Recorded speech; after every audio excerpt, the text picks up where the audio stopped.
All right, joining me right now is Interim Superintendent of Kansas City Public Schools, Dr. Steve Green. We really appreciate you being here with us tonight. Let's talk about what we were just listening to there in Christina's report. Do you expect a big surge of your students wanting to transfer out of your district? We don't sense that there will be a large number of students that will transfer. We've had a number of inquiries, but not a huge number.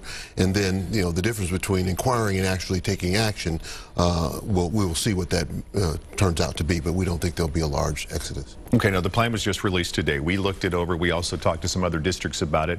And the transfer policy, some of the other districts say they would want the full tuition cost up front, and it doesn't look like that would work. Do you believe that this is a fair way for students to transfer out if they want to?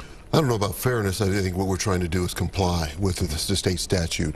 That was our goal. That was the charge I was given by our board, is to take the step to demonstrate a willingness to cooperate and to fall in compliance with the state statute as much as we can, to add specificity where there was no specificity. As you know, the law was relatively vague, and so we tried to interpret as best we could what the intent of the law was from our perspective. Now, with the logistics of something like this, it's got to be huge. Have you talked to parents? Have you looked at any way to set up a department to handle this should you see a big surge? How would you do that? Well, what we're doing is each one of our schools will have a designated person who will be trained to respond in terms of de-enrollment should that occur, the paperwork that we need to do on our end to make sure the transfer papers are in order, and then they will go to the district that they've chosen to go to. Okay.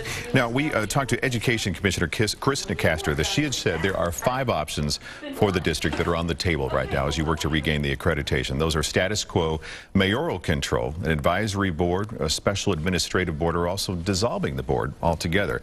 We also know some other superintendents have discussed that there are some ways that they would be willing to operate your schools and maybe kind of help divide them up. What do you see?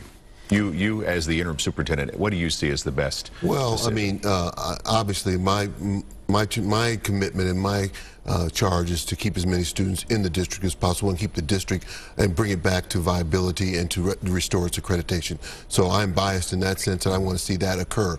Anything that does not support that, I'm not in favor of. All right, Dr. Steve Green, we appreciate your insight. Thanks for joining us tonight. Thank you.